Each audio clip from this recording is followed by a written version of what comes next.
नमस्कार दोस्तों, Gurukul of politics पर आपका स्वागत है। मैं हूं आपका दोस्त धर्मेंद्र कुमारी और हमारे साथ मौजूद हैं हम सबके प्रिय डॉक्टर सतीश त्यागी जी। नमस्कार दोस्तों, अजीब सा दौर है, अजीब सा समय है। जब व्हाइट हाउस में दिवाली मनाई जाती है तो हम बहुत खुश होते हैं, और जब भारत में क्रिसमस मनाता है तो हम उनको डंडों से पीटते हैं। देश के ही एक राज्य का बच्चा पढ़ाई के लिए देहरादून आता है और उस पर नस्लीय कमेंट किए जाते हैं और उसको मौत के घाट उतार दिया जाता है। किसी को कोई तकलीफ नहीं होती। देश में बाबाओं को Z+ सुरक्षा है और सोनम वांगचुक जैसे लोग जेल पे बंद हैं। बहुत ही अलग तरह का दौर है।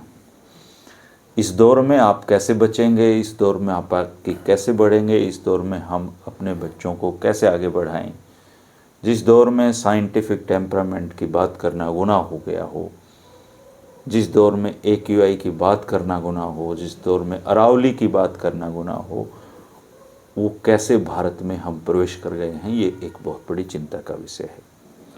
कुलदीप सिंह सेंगर को जमानत दी जाती है और उस जमानत का स्वागत बीजेपी के ही मंत्री करते हैं।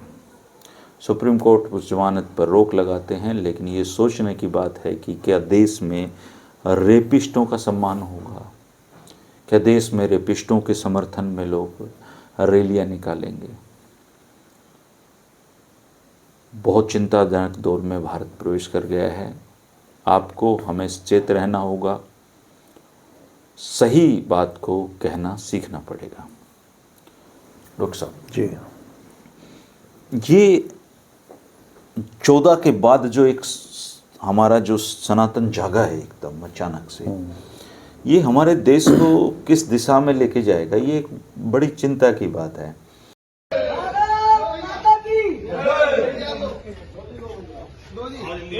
ये अपनी बहन बेटी की सुरक्षा के लिए अगर बांग्लादेश जैसी स्थिति पैदा होती है तो मुल्लाओं को काटना है, विधर्मियों को अपनी सुरक्षा है। तो जय श्री राम, जय श्री राम, जय श्री राम। यहाँ पे और मैं कल एक डॉक्टर के साथ बैठा हुआ था, उसका एक एक्सपीरियंस उनका बताता हूँ, उसके बाद मैं आपसे बात करेंगे हम। वो उनका काम चाइना में है जी, वो इक्विपमेंट्स का काम है उनका, चाइनीज मेडिकल से संबंधित। तो वो प्योर सनातनी आदमी हैं जी। मैंने कहा डॉक्टर साहब, आप तो सनातनी भी हो और आप हिंदू धर्म की इतना मतलब क्लोज हो और आप चाइना भी जाते रहते हो, तो मूल डिफरेंस क्या है, हम कहाँ आज खड़े हैं और वो आज कहाँ खड़े हैं? तो उन्होंने कहा कि मैंने तो ये पत्र भी लिखा है मोदी जी को, ये देश में 10,000 ऐसे सनातनी होंगे जो पूरा सनातन का झंडा बुलंद किए हुए हैं। तो बोला इन 10,000 को सरकारी खर्च पे एक महीने के लिए चाइना का टूर करा दो, ताकि इनके दिमाग में जो गंदगी भर गई है इसको निकल जाए ये किसी तरीके से, और इनको पता चल जाए कि मुल्कों की तरक्की विज्ञान से होती है। धर्म अपना निजी आस्था का विषय है, लेकिन भारत मतलब ऐसा, आप ये देखिए क्रिसमस पे वाराणसी के घाट पे जापान के जो टूरिस्ट थे उनसे बदतमीजी कर दी जी इन्होंने, सनातन जागे हुए सनातन ने। तो ऐसे दौर में सर क्या उम्मीद लगाई जानी चाहिए, मतलब हो क्या रहा है ये इस देश में? ये आपकी चिंता बिल्कुल जायज़ है।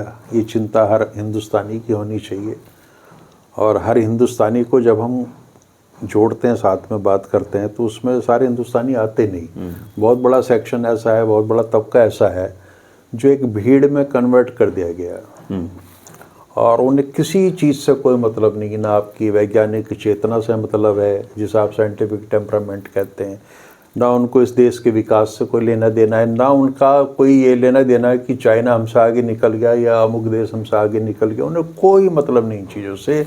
एक ऐसी भीड़ तैयार कर दी गई है करोड़ों लोगों की, जिसे मार्क्स कहते हैं ना ये धर्म अफीम है, वो उस तरह का नशा हो गया है दिमाग में। तो ना तो उन्हें देश की चिंता है, ना समाज की चिंता है, और दुर्भाग्यपूर्ण स्थिति है कि ना उन्हें अपनी चिंता है, ना अपनी पीढ़ियों की चिंता है आने वाली की, ना अपने परिवारों की चिंता है। ये एक बिल्कुल आवारा भीड़ में कन्वर्ट हो गई सारी चीज़ें। और जो ये भीड़ यहाँ कर रही है वो हिंदुओं के साथ, विशेषकर मतलब भारतीयों के साथ, उसमें भी ख़ासतौर से हिंदुओं के साथ पूरी दुनिया में हो रहा है। पूरे यूरोप में, ऑस्ट्रेलिया में, अमेरिका में एक लहर चल पड़ी है इस समय, और वो कह रहे हैं कि इंडियंस को बाहर निकालो। और जब वो इंडियंस कहते हैं तो मेनली उसमें हिंदू ही हैं। वहाँ बाकायदा, वहाँ भी फार राइट विंग एक्टिव है, जो ये जैसे मैगा वाला वहाँ चलता है, make America great again, America की बात करें तो वहाँ पे भी फार राइट लोग हैं जो ये कह रहे हैं कि इन लोगों को यहाँ से बाहर निकालो।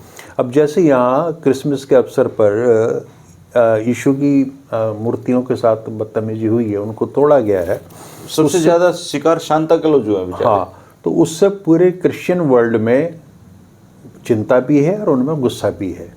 और हमें ये समझना होगा कि 240 या 250 करोड़ लोग जो हैं इस धरती पे ईसाई हैं, और जब आप किसी की भावनाओं को चोट पहुंचाएंगे तो बेशक अमेरिका या यूरोप बहुत ज़्यादा साइंटिफिक लोग हैं, लेकिन यीशु के प्रति, क्रिश्चियनिटी के प्रति, अपने धर्म के प्रति उन लोगों में बड़ी आस्था है। और मान लिया आस्था ना भी हो, लेकिन जब आप उन पर अटैक करोगे तो उनके अंदर एक तरीके का रेजिस्टेंस पैदा होता है। तो आज आप ये मान सकते हैं कि 5000 वर्ष की भारतीय सभ्यता के इतिहास में पहली बार ऐसा हो रहा है कि भारत के प्रति, विशेषकर हिंदुओं के प्रति, पूरी दुनिया में नफरत का माहौल है। और उन्होंने फैला दिया जी जो इसको आगे बढ़ाना चाहिए। और ये हमने क्रिएट किया है, ये हमने बनाया है ये सारा का सारा माहौल। तो इसलिए यहाँ कोई भी अगर एक्शन इस तरह का होगा तो आजकल इंटरनेट की दुनिया में आप ये मान के चलिए, दुनिया के कोने कोने में वो सब तस्वीरें चली जाएंगी, उस तरह की खबरें चली जाएंगी। और दुर्भाग्यजनक ये है कि भारतीय जनता पार्टी, जिसका नेतृत्व या देश का नेतृत्व नरेंद्र मोदी कर रहे हैं, वो इन सारे मुद्दों पर मौन रहते हैं। बजरंग दल, विश्व हिंदू परिषद या जो और इस तरह के आनुषंगिक संगठन हैं, इनके जो सड़क पे आकर बदतमीजी करते हैं, हिंसा करते हैं, उनकी प्रधानमंत्री ने आज तक कभी 14 वर्षों में आलोचना की हो तो आप मुझे बता दीजिएगा। फिर इनको रोकेगा कौन? ये जो भीड़ बनाई गई है ये अब बेकाबू हो गई है, अनकंट्रोल्ड है। और इसका सबसे बड़ा खतरा ये है कि कई बार कहते हैं ना कि जिसने ये तैयार किए कहीं वो उसी को ना निकल जाए, क्योंकि अब इन पर कोई नियंत्रण नहीं है किसी का और इनको कोई समझा नहीं सकता। तो ये एक ऐसी स्थिति इस समय इस देश में पैदा हो गई है कि एक तो दुनिया के लोग हमसे नफरत करने लगे, इस तथाकथित सनातन धर्म से नफरत करने लगे। वहाँ पे तरह तरह के जुलूस निकल रहे हैं, प्रदर्शन हो रहे हैं। ऑस्ट्रेलिया में भी कल परसों हुआ है कि इनको बाहर निकालो, इनको बाहर खदेड़ो। और कहाँ आएंगे वो? मतलब उनको निकाल दिया गया तो आप उनको कैसे सिस्टम में समायोजित करोगे? सरकार के लिए सुविधा है कि अगर इन मुद्दों पे चलती रहेंगी सारी चीज़ें, जैसे देहरादून वाला मामला है, कुलदीप सेंगर वाला इशू है, इस तरह की चीज़ें आती रहेंगी तो जो सही मुद्दे हैं, जैसे पर्यावरण का मुद्दा था अभी आज की तारीख में, बेरोजगारी है, महंगाई है, तो इन सबसे ध्यान हटा रहता है। तो सरकार को इससे बड़ी सुविधा मिल रही है इन सारी चीज़ों से कि देश की जनता इन चीज़ों में उलझी रहे और जो मुद्दे हैं सही मायने में, जो देश जिनसे प्रभावित हो रहा है, उन पर ना कोई चर्चा हो, ना कहीं बहस हो। और इस पूरी प्रक्रिया को पिछले 10 वर्षों में एकदम से पैदा नहीं हुई है, बिल्कुल कदम दर कदम इनका इंतजाम किया गया है। तो जो हम बात करते थे ना बार बार कि डेमोक्रेटिक इंस्टीट्यूशंस को ख़त्म किया जा रहा है, मीडिया को ख़त्म किया जा रहा है, तो ये बहुत बड़ा एक प्रोजेक्ट था जिसका ये हिस्सा चीज़ें रही हैं। और अब ये धीरे धीरे पूरा मैनिफेस्ट होने लगा, इसके रिजल्ट आने लगे। और अब इस माहौल ऐसा हो गया, जो भी समझदारी की बात करेगा उसी पे हमला होगा। हाँ जी। वो हमला गाली के रूप में हो सकता है, वो हिंसक हमले भी हो सकते हैं। और जहाँ तक आपने बात की थी कि सनातन के जो पहरुए बने हुए हैं, ये कुछ 1000 होंगे, ये आज हमारी पीढ़ियों का नेतृत्व ये कर रहे हैं कि हमारे विज्ञान की दिशा क्या होगी, हमारे ज्ञान की दिशा क्या होगी, किस तरह की हमारी व्यवस्थाएं होंगी, ये बाबा लोग तैयार करने लगे। कुलदीप सेंगर के मसले पर आप देख लीजिए, ठीक है उसकी वो जमानत शायद सुप्रीम कोर्ट ने कैंसिल कर दी, लेकिन पहली बार एक बदलाव देखने को मिला देश में। तो जो मीडिया बीजेपी की तरफ आंख उठा के भी नहीं देखता था, वो गोदी मीडिया एकदम से छटपटाने लगा बाहर निकलने के लिए। और वो बीजेपी के प्रवक्ता यहाँ तक उनको चेतावनी देनी पड़ी कि जबान संभाल के बात करो। ऐसे मतलब एकदम से भारत की मीडिया जागती हुई दिखाई दी। कैसे ये इसलिए हो रही है कि गोदी मीडिया का जो टीआरपी तय हो रही थी वो अपर मिडिल क्लास और मिडिल क्लास तय कर रहा था। और अर्नब गोस्वामी का आपने देखा, उसका रेवेन्यू बेचारे का बहुत कम हो गया, उसको विज्ञापन में मिलने बंद हो रहे हैं। और सारे मीडिया हाउसेज जो हैं, जो सो कॉल्ड गोदी मीडिया के, वो नुकसान में जा रहे हैं और उनको अफोर्ड करना मुश्किल हो रहा है, सिवाय अदानी वाले को छोड़ के एनडीटीवी के, वो तो फायदे में जा रहा है। तो अपने आप को भी बचाना है। अच्छा, तो मैं जो कह रहा था ना कि ये जिन्होंने तैयार किए हैं उनको ही निकल जाएंगे। तो अब अगर गोदी मीडिया के सुर बदले हैं तो उनके पीछे कोई नेक नीति नहीं है, उनके अपने आर्थिक कारण हैं, उनको उनका वजूद खतरे में पड़ा हुआ है। वो लोग अभी भी उतने ही जहरीले हैं। दूसरे क्या है कि जैसे इस तरह के केसेस हो गए ये, इससे हमारा मिडिल क्लास बहुत ज़्यादा प्रभावित होता है। और मिडिल क्लास ही एक्चुअल में उनकी ऑडियंस है सारी की सारी। वो नहीं देखेंगे, टीआरपी कम होगी, टीआरपी कम होगी तो रेवेन्यू ऐड का बिल्कुल कम आएगा और फिर उनका अस्तित्व खतरे में पड़ जाएगा। इसलिए अर्नब गोस्वामी की भाषा बदली है। दूसरे उसकी अपनी प्रॉब्लम सुधीर चौधरी से है, जो उसको मेरे ख्याल से बहुत लंबी मोटी अमाउंट दे दी है दूरदर्शन ने, 15 करोड़। हाँ, तो वो उनके अपने अपने कारण है। लेकिन आप धीरे धीरे देखना कि कोई भी चीज़ शुरुआत उसकी कितनी सॉफ्ट, पर जब वो एक्सट्रीम पे पहुंचती है ना तो उसके रिजल्ट और तरह के आने शुरू हो जाते हैं। तो पहले तो बहुत खुश थे, अब सरकार में भी जो कुछ सेंसिबल माइंड हैं जिनको ये लगता है कि हम गलत दिशा में चल पड़े, लेकिन उनके सोचने से कुछ नहीं होता। ये तो जो शिखर पे बैठा हुआ एकमात्र व्यक्ति है जिसके हाथ में पूरे देश की व्यवस्था है और जो ये दावा करता है कि सारी वैश्विक व्यवस्थाएं भी मेरे हाथ में है, जब तक तो उसकी समझ में ये चीज़ें नहीं आएंगी तब तक कुछ नहीं होगा। और उनका आचरण आपने खूब अच्छी तरह देखा है कि हर मुद्दे पे जो देश और समाज से जुड़ा हुआ, उनके पास केवल मौन ही एकमात्र जवाब है। और जब वो आएंगे तो एक तरफा संवाद करके चले जाएंगे, अपनी अपनी बात करेंगे कि देश में चारों तरफ तरक्की हो रही है, देश में बड़ा साइंटिफिक टेम्परामेंट बन रहा है, देश के लोग बहुत आगे जा रहे हैं, देश का डंका बज रहा है, सारी दुनिया में चिंता है, सारा विश्व भारत की ओर देख रहा है। सच में अब वो सारा विश्व भारत की ओर अब देखने लगा है इनकी करतूतों के चलते। अब विश्व देख रहा है, अब इस में डंका बजा, अब डंका अब सही मायने में बजना शुरू हुआ है। अब ये बजेगा। आज एक मैं वीडियो देख रहा था, उसमें कोई विदेश में बैठे व्यक्ति ये कह रहे थे, एक तरीके से चिढ़ा रहे थे कि जब मैं ये कह रहा था कि बाज आ जाओ इन हरकतों से तो तुम मुझे मुल्ला बता रहे थे, मुझे गालियां दे रहे थे। बोला अब मजे लो, मैंने पहले भी तुम्हें चेतावनी दी थी और अब फिर बता रहा हूँ कि इसके परिणाम बहुत भयंकर होने जा रहे हैं। और पूरे क्रिश्चियन वर्ल्ड में इसकी रिएक्शन हो रही है और वहाँ की सरकारें लोकतांत्रिक हैं और लोग के दबाव को मानती हैं। तो अब आप देखना कि उनका असर आपके व्यापार पे भी पड़ेगा और आपकी आर्थिक नीतियों से भी वो छेड़छाड़ी करेंगे। पर मोदी जी तो चर्च में गए थे उस दिन। यही तो नाटक है, चर्च में जाना भी नाटक है। अगर वो चर्च में ना जाके एक बार ऐसे तत्व जो इस तरह के जो तत्व हैं जो प्रॉब्लम क्रिएट कर रहे हैं उनसे अपील कर लेते हैं, आपको ध्यान होगा, चेतावनी देते। एक बार उन्होंने चेतावनी दी थी गोरक्षकों को कि इनका डोजियर तैयार कीजिए जरा। बना कोई डोजियर? कहीं कुछ हुआ? नहीं। तो इनके दो चेहरे हैं, जो ये कहते हैं काम उसका उल्टा होता है। मुझे एक बार उनको कहना नहीं पड़ता, सबकी समझ में आता है कि ये कह रहे हैं इसका उल्टा कर। हाँ, उनको वो सब समझ जाते हैं, उनके संकेतों को भली भांति समझते हैं सारे के सारे लोग। लेकिन अब स्थिति ऐसी आ गई है कि आम आदमी, गरीब आदमी है, 85 करोड़ वाला जो है वो 5 किलो वाला, उस पर तो असर पड़ना है नहीं लंबा चौड़ा कुछ भी। हिंदुस्तान के मिडिल क्लास पे इन सारी चीज़ों का प्रभाव पड़ेगा। जिनके बच्चे ऑस्ट्रेलिया, इंग्लैंड, यूरोप के, अमेरिका वगैरह में पढ़ रहे हैं, जब उनकी वापसी यहाँ होनी शुरू होगी। अब उन्होंने ये कह दिया कि जो स्टैंपिंग के लिए अमेरिका के बच्चे यहाँ रुके हुए हैं, 1.5 साल तक वो यहाँ फंसे रहेंगे, स्टैंपिंग नहीं हो रही।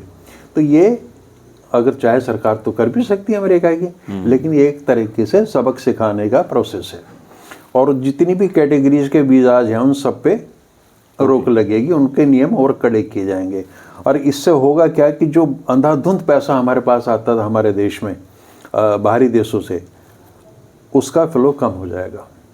अब आज डॉलर 90 रुपये क्रॉस कर रहा है, कोई चिंता नहीं है किसी भी तरह की, ठीक है। चूँकि ये जो करोड़ों लोगों की बेवकूफ़ और बिल्कुल दिमाग से अलग जो भीड़ तैयार की है, ये हमारे देश का नेतृत्व करने लगी है और इसको पूरी शय इस देश के प्रधानमंत्री की मिली हुई है। ये कहते हैं सनातनी की जगह इनको तनातनी इनका सही वर्ड है वैसे। अब ये देखिए इतिहास में जाके आप पता नहीं कहाँ ये विज्ञान, मैं तो एक बार ये कहता हूँ कि भारतीय जनता पार्टी और आरएसएस एक मेहरबानी कर दे इस देश पे कि एक हमें अधिकृत आरएसएस अधिकृत इतिहास बता दे। ये कहते हैं कि अभी तक हमने सब गलत इतिहास पढ़ा है। मैं ये कह रहा हूँ हमें सही वाला इतिहास दे दो, है ना, उसको पढ़वा दो, कंपाइल करके दे दो। वो इनकी तो पतली पतली सी 4-5 किताबें हैं जी। हाँ, वही इनका सब कुछ है। मतलब गुरु गोलवलकर ने एक किताब लिखी बंच ऑफ थॉट, सारी दुनिया मानती है कि बंच ऑफ थॉट या विचार नवनीत गुरु गोलवलकर ने लिखी, इनसे को बोले उन्होंने लिखी ही नहीं। मतलब हर चीज को नकार देंगे। तो चलो अब तो हमें ये बता दो 2025 में कि भी तुम्हारे हिसाब से इतिहास ये है, हम उसको मानना शुरू कर उसको मानना शुरू कर देंगे। जो कुछ भी हो गया ये उस पर बहस शुरू होगी। और वो इतिहास, इनका तो इतिहास बड़ा अजीब गरीब। विज्ञान तो ये कह रहा है कि भाई थ्योरी ऑफ इवोल्यूशन है, ये मानते नहीं उस चीज़ को। अब इनके तो भगवान ऐसे हैं जो 10-10 हज़ार साल जिए हैं और अभी 5,000 वर्ष पहले जिए हैं। तो उन मूर्खतापूर्ण बातों का तिरंगे को भी नहीं मानते थे जी। एक समय पे तो तिरंगे को भी नहीं मानते, ये किसी को नहीं मानते, ये अंदर से किसी को भी नहीं मानते। अम्बेडकर को भी नहीं मानते, गांधी को भी नहीं मानते। They hate Gandhi and Ambedkar both. लेकिन मजबूरी है, इनको लग रहा है कि अगर महात्मा गांधी की तो छेड़छाड़ हो नहीं सकती। नहीं, कुमार विश्वास कह रहे थे। हाँ, कुमार विश्वास कह रहा था कि इसको गांधी को भी उठा ले जाओ, 3 फर्जी गांधी कांग्रेस में रह जाएंगे। हाँ, देखो वो तो बुद्धिहीन आदमी है, ना तो वो कवि है ना वो कहीं से बुद्धिजीवी चाल भी थोड़ी अजीब किस्म की है। और नहीं, अब सब समझते हैं वो क्या है। वो बहुत ही शातिर किस्म का, बाहियात किस्म का आदमी। अपनी पत्नी उसने कांग्रेस सरकार में यहाँ लोक सेवा आयोग में लगवा रखी थी। उसका कुछ नहीं पता कब क्या कह दिया। और ये देश का दुर्भाग्य है कि लोग कुमार विश्वास जैसे लोगों को भी सुन लेते हैं। बट ठीक है, उसने कोई कविता, उन पे भी आरोप लगते हैं कि कविता चुराई हुई है उनकी। वो जो है ना, दीवाना कहता है, पागल कहता है, इस पे भी आरोप लगे। किसी ने कहा कि वो किसी और की कविता है। खैर जैसा भी है, लेकिन अगर इस देश की युवा पीढ़ी कुमार विश्वास से प्रभावित हो रही वैचारिक रूप से, तो ये बहुत ही खतरनाक प्रवृत्ति है। वो किसी लायक नहीं है वो आदमी। अभी बहुत इंटरेस्टिंग, 3 दिन बाद किस तरह के बयान देगा उसके बारे में भी कोई जानकारी नहीं है। अभी बहुत इंटरेस्टिंग एक खबर आई सर जी, गडकरी जी की। गडकरी जी ने कहा कि अच्छे दिन भारत में कभी भी नहीं आ सकते। और ये एक जो जुमला था, ये भारतीय जनता पार्टी के गले की हड्डी बन गया है। उन्होंने लिखा कि कहा है किसी कार्यक्रम में कि भारत असंतुष्ट आत्माओं का देश है, यहाँ की आत्माएं कभी संतुष्ट नहीं हो सकती, इसलिए अच्छे दिन भी कभी नहीं आ सकते। कुछ मायने में देखें तो बात सही कह रहे हैं सर, क्योंकि वो अब क्या होता है, जब आदमी बहुत धन कमा लेता है तो उसको उस धन के असुरक्षित होने की खतरा मतलब वो लगने लगता है, क्योंकि वो तो संतुष्ट होना चाहता है पर जनता संतुष्ट नहीं हो रही। क्या मतलब अच्छे दिन किस तरीके से आएंगे सर? अच्छे दिन तो आप ये मान के चलो ना, ये अच्छे ही हैं। प्रधानमंत्री ने कही ये बात, उन्होंने तो नहीं कही। वो तो कह रहे हैं आपसे अच्छे दिन कभी आए नहीं इतिहास में। और कंगना रनावत भी यही कह रही हैं। और भी ऐसे लोग हैं, संबित पात्रा जैसे, सुधांशु त्रिवेदी जैसे लोग जो इस लाइन का क्या अर्थ निकलेगा कि भारत असंतुष्ट, लाखों असंतुष्ट आत्माओं का देश है? नहीं, अब ये मैं कोई पढ़ रहा था, किसी धार्मिक व्यक्ति ने ये कहा कि एक वो थे इनके मुस्लिम मंत्री थे केंद्र में, शाहनवाज के अलावा दूसरा मुख्तार अब्बास नकवी। उन्होंने कहा कि जिन्होंने गौ मांस खाना है, बीफ खाना है, वो पाकिस्तान चले जाएं। और 2 दिन बाद ही किरण रिजिजू ने कहा कि मैं खाता हूँ, कोई मुझे रोक के दिखाए। जिसने कहा था कि पाकिस्तान चले जाओ वो मंत्रिमंडल से हट गया। अब जो कह रहे हैं, जिस किरण रिजिजू ने कहा था कि मैं खाऊंगा, मेरा कुछ बिगाड़ के दिखाओ, वो मंत्री है और प्रधानमंत्री के ठीक पीछे बैठता है। आज सुधांशु त्रिवेदी से जब ये सवाल पूछा गया जी गाय वाला, तो उसने कहा कि दरअसल ये जो जर्सी गाय वगैरह है ना, ये माँ नहीं है। देसी गाय जो है वो माँ है। तो इसलिए नॉर्थ ईस्ट के लोग तो मिथुन नाम की कोई गाय होती है उसे खाते हैं, इस वाली को नहीं खाते। तो जिन लोगों ने गाय में भी विभाजन खड़ा कर दिया माँ का, ये रसियन माँ ये कि इस रंग की गाय जो है वो हमारी माँ है, इस रंग की गाय हमें, या तो ये कहो कि वो गाय है ही नहीं। तो माँ है। अगर धरती माता है तो वो तो दुनिया की किसी भी हिस्से की धरती वो माँ ही है, तो सबके लिए आदरणीय होनी चाहिए। तो अपने बचाव में इतनी तरकीन, मूर्खतापूर्ण, पागलपन की बातें ये लोग करते हैं कि बेचारा दुखी आदमी जो है वो हंसने पे मजबूर हो जाता है। हालत ये हो रही है, अपने मतलब बाल नोचने वाली स्थिति है। अब अपर क्लास जो अपर मिडिल क्लास है वो भी इनसे इतना तंग आ चुका है कि कोई लिमिट नहीं है इनकी मूर्खतापूर्ण। अच्छा, वहाँ क्लैश क्या हो रहा है कि जो उनकी नई जनरेशन है जिसको थोड़ा सा ग्लोबल एक्सपोजर हुआ और उनको पता है कि साइंटिफिक टेम्परामेंट क्या होता है, वो अपने माँ बाप से जब बात करते हैं तो वो इस नतीजे पर पहुँचते हैं कि हमारे माँ बाप जो है मूर्ख हैं। तो उनसे वो बहस तो करते नहीं, लेकिन उन्होंने ये अर्थ निकाल लिया है कि ये जो है ना एक पागलों की जमातियाँ खड़ी हो गई है। तो इस तरह के क्लैशेस जो है मिडिल क्लास में हिंदुस्तान के आने लगे और उनकी रिफ्लेक्शन आप आने वाले वक्त में देखो। और चिंता करो, करनी चाहिए, हम लोग भी करते हैं, लेकिन अभी ये शुरुआत है, खतरे बहुत बड़े बड़े होने। अच्छा जी, अरे कुछ भी नहीं है तो 26 आ गया और हैप्पी न्यू ईयर आने वाला है। हाँ 26, तो इनका तो फिर टारगेट 2047 का है ना। ओके, जैसे इन्होंने कहा था 14 में आए थे कि 2022 में किसानों की आमदनी दोगुनी होगी, तो हो तो चुकी 2022 में है। 2 करोड़ घर भी मिल चुके हैं, अब फिर 35 की बात आ स्मार्ट गई शहर थी। भी बन चुके, बुलेट भी चल चुकी। ये शब्दों को जोड़ते हैं कि मैकाले 1835 में आया था तो उसके 200 साल पूरे होंगे, तब हमें 2035 में मैकाले के सिस्टम को खत्म करना है। और चूंकि आज़ादी को 2047 में पूरे हो रहे हैं, तब तक हमने विकसित होना है। और करोड़ों लोग विश्वास करते हैं जी इन बातों पे, ऐसा नहीं कि विश्वास नहीं। विश्वास तो एक व्यक्ति पे करते हैं ना, फिर उसकी बातचीत पे करते हैं। विश्वास तो इतना बड़ा विश्वास तो किसी ने जीता ही नहीं जितना मोदी जी ने जीता है। और ऐसा तो विश्व के इतिहास में कभी ऐसी चीज़ नहीं मिलेगी कि कोई इतनी बड़ी पॉपुलेशन का इतना बड़ा हिस्सा एक आदमी के पीछे इस हद तक उसका अनुगामी बना है कि वो अपने दिमाग का इस्तेमाल ही करना छोड़ दिया उसने। भेड़ ही भेड़ हैं चारों तरफ, भीड़ हो या भेड़ एक ही बात है। और उनका नेतृत्व जो कर रहा है वो खुश है, वो सफल है, उसका डंका बज रहा है, उसे कोई चिंता नहीं रहती भर भी। लेकिन सर ये जो बेचारे अपना पेट काट काट के बाहर गए हैं लोग, स्ट्रगल करके पढ़, मतलब इनको तो काम करने दो बेचारों को ठीक ठाक। इनकी वापसी शुरू हो जाएगी धीरे धीरे, देखना आप। जितनी हरकतें ये यहाँ पे करेंगे तथा कथित सनातनी और हिंदू धर्म वाले, और ये जब मोदी जी जाते हैं फिर वहाँ पे कि मुझे मेरा गॉड मिल गया, ये कहने वाला कैसे मिलेगा? फिर अगर इनको वहाँ से यहाँ भेज देंगे धर्मेंद्र जी, वो आंटियाँ क्या करेंगी? वो जो चर्च के पादरी वादरी है ना, वो भी इनके ड्रामे को समझते हैं। उनकी मजबूरी है कि इस देश में वो हैं, ठीक है, और इनको ये कहते हैं कि मैं आना चाह रहा हूँ, बुलाता कोई नहीं। वहाँ से मैसेज जाते हैं कि जी प्रधानमंत्री की इच्छा है कि वो चर्च में आए। हाँ तो वो क्या कहेंगे बेचारे, आ जाओ जी। हाँ तो वो कहेंगे आ जाओ, कोई भी आ जाओ। और वहाँ ये इतनी तन्मयता से हाथ जोड़ के इतने मगन हो जाएंगे, बस नहीं, ये पूछो तो ये ना। पहले ही क्या रखा है ना, क्रिश्चियन समाज से इनका पुराना नाता है। हर एक समाज से पुराना नाता है, हर एक समाज से, चाहे वो बोहरा समुदाय हो या राष्ट्रवादी मुसलमान हो, क्रिश्चियंस हो, सिख हो, सबके साथ है। चाहे वो वनवासी हो, कहीं के भी हो, हर एक से इनका नाता है ना। तो जो 35 वर्ष 40 साल जब भीख मांग रहे थे, उस समय ये भीख के साथ साथ अपने रिश्ते नाते भी प्रगाढ़ कर रहे थे उन लोगों से। इनको पता था कि एक दिन वो आएगा जब मैं देश का नेतृत्व करूंगा और मुझे इस भाषा बोलनी पड़ेगी। कुछ लोग ना विदेशों में अजगर पालते हैं सर। हाँ, तो एक लेडीज ने अजगर पाल लिया और वो अजीब सी हरकतें करने लग गया, बड़ा हो गया था। तो वो उसके पास सटा रहता लेडीज के, तो वो उसके व्यवहार में अचानक सा बदलाव आ गया। तो वो किसी पशु जो विज्ञानी उसके पास गई कि ये अजगर मैंने कई साल से पाला हुआ है, पर अब ये मेरी बॉडी के साथ टच करके कुछ घिसता रहता है, कुछ क्या कर रहा है ये? तो उसने कहा, मुस्कुराया और कहा कि अब ये अजगर है ना आपको निगलने की तैयारी कर रहा है। बोले जी मुझे, मैंने पाला हुआ। बोला आपने पाला है ठीक है, पर इसकी तो फितरत है निगलना।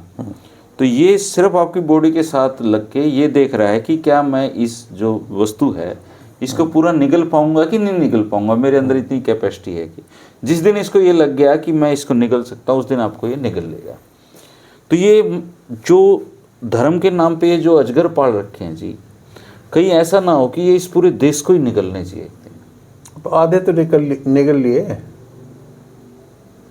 आधा हिंदुस्तान तो निगल रखा है। वो आप पीछे से पूछ नहीं देखती, वो वाला हिस्सा देख रहा है इस समय। इनको देश की चिंता उनता मतलब मैं देख रहा हूँ कौन सी, मतलब ऐसी आबादी कैसे होगी जी जो एक धर्म से नफरत करती है, एक जाति से नफरत करने लगते हैं। मतलब अधिकांश जनता अच्छे स्कूल की डिमांड नहीं करती, अच्छे कॉलेज नहीं मांगती, अच्छी यूनिवर्सिटी नहीं मांगती, पूरे लेक्चरर प्रोफेसर की डिमांड नहीं करती, साइंस टेक्नोलॉजी से कोई नाता नहीं है। मतलब उनको मॉल में खड़ा एक वो नकली बेचारा वो क्रिसमस बना रखा तो उसके डंडे मार रहे हैं। मतलब ये क्या, मतलब कैसे लोग पैदा हो गए हैं सर यहाँ वो पे। ये ना 5 किलो वालों को तो चिंता है नहीं। हाँ, आपने कभी कमेंट में आके लिखते हो सनातन जाग गया है, मैंने कहा कहाँ से जाग गया भाई तुम्हारा सनातन, ये कहाँ से आ गया है? नहीं, कोई लेना देना ही नहीं है सनातन से सर। और मतलब अगर ये प्रधानमंत्री के बयान सुन ले जो बार बार वो कहते हैं कि अगर कोई इस्लाम के खिलाफ है तो मुझे इंसान मानने को तैयार नहीं। बताओ। और वो ये भी कहते हैं कि हिंदू को धर्म है ही नहीं, एक जीवन पद्धति है। अब जीवन पद्धति है तो फिर आप क्यों लड़ रहे हो किसी की पद्धति से? तो ये बाढ़ आ गई सर, धार्मिक सतलों की और बाबाओं की बाढ़ आई हुई है देश में। और बाबाओं के खिलाफ आप बोल नहीं सकते। हाँ, और जो बाबा जितना जहरीला बोलेगा उतना ज़्यादा लोकप्रिय है। प्रधानमंत्री उसको भाई बताते हैं जी, आप ये देखिए। हाँ, मतलब किसी साइंटिस्ट के कंधे पे हाथ रख के उसको भाई बताएं, समझो इनको क्या भाई और बताएं। छोटा भाई, उनके भाई ऐसे हैं। देखिए उन्होंने, आपने उनकी रील देखी होंगी, उन्होंने कहा कि जीवन में एक ऐसा दौर था जब कोई नहीं जानता था, तब मुझे बापू का सानिध्य मिला। तो बापू से मैंने बहुत सीखा, बहुत प्रेरणा ली, आशाराम बापू से। तो आशाराम बापू से प्रेरणा लेने वाला व्यक्तित्व और धीरेन्द्र ब्रह्म क्या है ये शास्त्री, इसको अपना छोटा भाई अनुज मानने वाला व्यक्ति वैचारिक रूप से कितना समृद्ध होगा, इसकी आप कल्पना कर सकते हैं। अपने तो बस की है नहीं। और चिंता यही है कि देखिए कहते हैं ना, आदमी अपने संगी साथियों से उसका परिचय मिलता है एक तरह का, जिस तरह के माहौलों में रहता है। अब नेहरू के मित्र थे आइंस्टीन। हाँ, इनके मित्र धीरेन्द्र साहब। अब आप कल्पना कर लो, मतलब विदेशों की बड़े बड़े वैज्ञानिक और जिन्होंने साहित्य में बड़ा नाम कमाया, बड़े अच्छे अच्छे ऑथर, वो नेहरू के मित्र थे, व्यक्तिगत मित्र थे। और नेहरू के साथ में रह के वो अपने आप को गौरवान्वित महसूस करते थे। अच्छा सर, इनका गौरव बढ़ता है बापू के साथ। मतलब फ्रैंकली मुझे, मतलब दर्शकों को भी, कि आपको क्या फ्यूचर लगता है भारत का? मतलब फ्यूचर में 2 दृष्टि से देखता हूँ कि एक तो हमें ये बताया कि नर होना निराश करो मन को, तो निराश नहीं होना। एक ये है कि सामने बिल्कुल मरीज की वेंटिलेटर पे और कभी भी जा सकता है। इन दोनों स्थितियों में फंसे हुए हैं हम, बीच में अटके। हाँ, कि हमारा जो सनातन धर्म है उसकी मान्यता ये कहती है कि निराश नहीं होना, और व्यवहार ये कह रहा है कि आशावान रहने की कोई वजह है ही नहीं। पहले तो सर कोई वजह नहीं टकरा जाया करता ना, उसको जैसे बातचीत होती थी तो बात रख दी। अब तो ना कोई ऐसे रखता है तो उसको उसकी बात काटने का भी मन नहीं करता, बस सुनते रहो, उनका मुस्कुरा के उनकी बातें सुनते रहो। वो जागा हुआ आदमी देख के हैरान होते हैं सर कि हम इतने लोग जाग गए हैं। हाँ, तो आज जब कई दिन बाद आपकी हमारी मुलाकात हुई थी और मैंने आपसे क्या कहा था कि अकेलापन रास आने लगा है। हाँ, तो अब किसी मतलब जरूरत ही महसूस नहीं होती कि बाहर निकला जाए, बातचीत की जाए। कि जिससे आप बात करोगे पता नहीं उससे आपके व्यक्तिगत संबंध बहुत अच्छे हैं, लेकिन अगर किसी राजनीतिक क्या पता अंदर से वो जागा हुआ ना। हाँ बिल्कुल। तो ये पूरे देश की साइकोलॉजी को इन्होंने प्रभावित कर दिया। क्या क्या किया जाए? अभी तो 26 ही आया सर, 47 तो बहुत दूर है। कितने 21 साल हो रहे हैं? 47 में तो ये युगांडा बना देंगे जी यहाँ का। अब देखो कैसे करेंगे। खैर हम लोग तो 21 साल अपने लिए कल्पना कर नहीं पा रहे अभी तक। 70 साल के हो रहे हैं तो कहाँ नहीं निकाल सकते हो आराम से वो आप। हाँ, लेकिन तमन्ना जरूर है कि 2047 का भारत अगर हमें अपने मोदी जी, और वो जब नो एक बूढ़ा सा आदमी बहादुर शाह जफर की तरह चलते हुए और ऐसे उसके तिरंगे झंडे को ऐसे लहराएंगे और कहेंगे देखो 2047 का भारत मैंने विकसित बना दिया है, तो आप भी यहाँ पे खुश हो सकते हो बैठ के आराम से। नहीं वो दीर्घायु और सनातन पूरा जाग चुका होगा जी उस समय तक।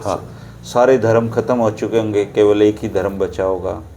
सब आतंकवाद खत्म हो चुका होगा, सब कुछ। देखो आप परिकल्पना करो एक बार आप। हाँ, हिंदू राष्ट्र की कल्पना तो हम करते ही हैं। करते हैं ना। अब हालांकि नीतीश कुमार ने कहा पागल है क्या जी, ऐसा होता है क्या जी, ऐसे कैसे हो जाएगा जी। अब बातें तो बड़ी अच्छी अच्छी कह रहा है लेकिन अमल होता नहीं उन चीजों पे। दोस्तों कुछ भी कर लेना, लेकिन किसी जागे हुए व्यक्ति से मत टकराना, क्योंकि ये मैं तो एक्चुअली सर इनका तनातनी सही शब्द है इनका, तनातनी है ये। हाँ हाँ इनसे दूर रहना भाई। कोशिश करो बच्चों को अच्छे से पढ़ाओ। फिर कह रहा हूँ, मानो ना मानो साइंस से जोड़ो अपने बच्चों को, उनको बताओ सारे धर्म समान होते हैं, धर्म मानने की चीज़ है, अंदर से जिसके प्रति आपका विश्वास है उसमें अटक रखो, दूसरे के विश्वास को मत डिगाओ, उसके बेइज्जती मत करो, अपमान मत करो। ये तो सनातनी सिखाता है सर सारी बातें, पता नहीं ये कहाँ से जागे हुए सनातनी हैं जिनको ये पता नहीं तो है। प्रधानमंत्री कब ये कहते हैं कि वसुधैव कुटुंबकम और कण कण में ईश्वर की व्याप्ति है और सत्य एक है, लोग उसे अलग अलग नामों से जानते हैं। बीजेपी राज्य हैं सारे जहाँ पे ये तोड़फोड़, क्या उनको सेम डे पुलिस अंदर नहीं डाल सकती थी उनको?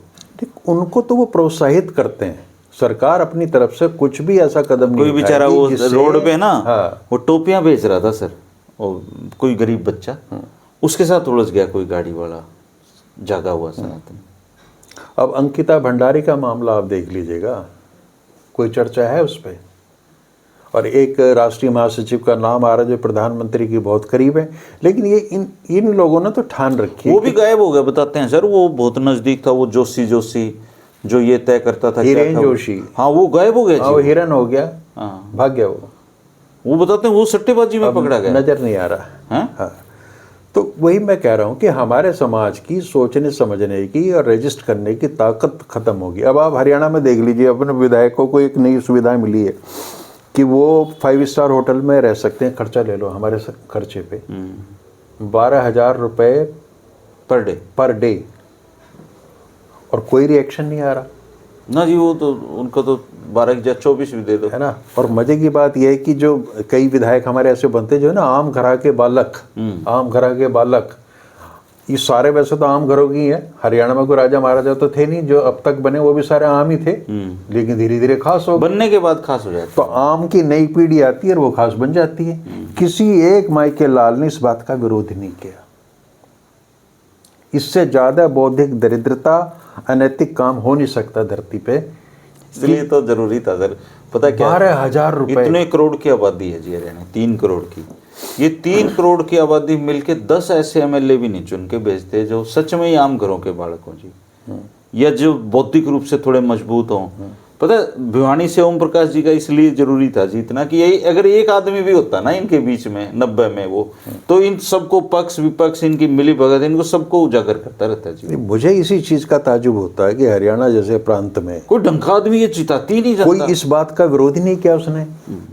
हम विधानसभा में कोई एक विधायक तो खड़ा कहता है यार क्या कर रहे हो भाई। अब लाखों रुपए पेंशन ली जा रही है। आप आम आदमी के लिए आपने क्राइटेरिया कर दिया, बुढ़ापा पेंशन का ये है, फला छूट का ये है, तुम उन पे क्यों नहीं वो यार्ड स्टिक लगा रहे? एक आदमी हजारों गज के फार्म हाउसेज हैं उसके पास में पेंशन ले रहा है, इससे ज्यादा इमोरल और क्या होगा? और कहीं कोई विरोध नहीं है। अब हमारा विधायक 12,000 रुपए एक रात में खर्च कर देगा, हमारे पैसे कर देगा, और उसका कहीं कोई विरोध नहीं है, कोई चर्चा एक नहीं भी विधायक ऐसा नहीं है जी जिसने अपोज किया हो, एक भी सिंगल देख लो आप। तो नहीं, ये क्या करते हैं कि कैबिनेट का फैसला होता है अपना वेतन खुद बढ़ाना, इससे बड़ी अनैतिकता हो नहीं सकती धरती पे। भाई वेतन किसी का कोई तो बढ़ाएगा, अपने आप ही बढ़ा लेते हैं। एक लाइन का प्रस्ताव आया कि अब ये सुविधा मिलेगी विधायकों को, अब ये मिलेगी, और सब तय हो गया। अभी देखते जाइए दोस्तों, जागते जाइए, इतना जाग जाओ कि नींद आनी बंद हो जाए। बाकी प्यार प्रेम से रहिए, अपने अड़ोसी पड़ोसियों से बना के रखिए, इन चक्करों में इनमें अपने संबंध खराब मत करो। ये सब एक हैं और ये सब जागे हुए लोग हैं, तो हम थोड़े थोड़े से अध जगह भी ठीक हैं, क्योंकि अध जगा हुआ व्यक्ति दूसरों के प्रति संवेदनशील रहता है, नफ़रत नहीं करता। नफ़रत की आग में हम खुद को ही जलाएंगे। नफ़रत मत पालिए और थोड़ा विज्ञान पे भरोसा करिए। जिन चाइनीज़ लड़ियों का बहिष्कार ये जागे हुए लोग 14 से कर रहे हैं, 7 जन्म भी ये उसका मुकाबला करने की पोजीशन पे नहीं है। पूरी दुनिया में उन लोगों ने अपना एक किस्म से साम्राज्य स्थापित कर लिए हैं और ये लोग सिर्फ लड़ियों पे रह गए हैं। आज हालात ये है, कई सेक्टर ऐसे हैं जिसमें अगर चाइना किसी देश को उसकी सप्लाई ना दे तो वो देश बर्बाद भी हो सकता है। इवन अमेरिका को आज के दिन चाइना अमेरिका को घुटने टिकवाने पे भी मजबूर कर सकता है। इसके पीछे केवल एक ही कारण है, उन लोगों ने साइंस में भरोसा किया, तरक्की में भरोसा किया और वो लोग तरक्की करते जा रहे हैं और हम लोग पीछे होते जा रहे हैं। 2 साल बाद आज़ाद हुआ था चाइना। चाइना में लोकतंत्र नहीं है, वहाँ कोई बोल नहीं सकता, ये बिल्कुल सच्चाई है। हमारे यहाँ लोकतंत्र है, हम अपनी बात रख सकते हैं, लेकिन कोई उस बात को सुनने वाला नहीं है, ये भी सच्चाई है। अगर ये सरकारें काम करती, 10 साल तो मोदी जी के पास भी थे सर, वो बदल सकते थे देश को। 10 साल कम नहीं होते हैं। अब देश को कौन समझाए, 12 साल में गुजरात उन्होंने कितना बदला था, उसी मॉडल को यहाँ बेच के, उसी के व्हाट्सएप के चक्कर आज में गुजरात घुस का गए। कोई नाम लेता है क्या? आज गुजरात का मुख्यमंत्री मतलब आज कोई गुजरात मॉडल गुजरात की का चर्चा ही नहीं होती मुख्यमंत्री जी। कौन है? कोई गुजरात मॉडल की चर्चा नहीं करता जी, क्या चक्कर है? हैं? जुड़े रहिए दोस्तों, कमेंट करिए। हैप्पी न्यू ईयर, नए साल की बहुत बहुत शुभकामनाएं आपको। उम्मीद करते हैं 2026 में हमारे देश से नफरत कम होगी, हमारा देश तरक्की करेगा, हम साइंस में भरोसा करेंगे, दूसरे मुल्क में जाके हम गंदगी नहीं फैलाएंगे, उनकी भावनाओं को आहत नहीं करेंगे, जिससे हमारे भाई सेफ रहें, सुरक्षित रहें, आगे बढ़ते रहें। शुक्रिया, नमस्कार। नमस्कार।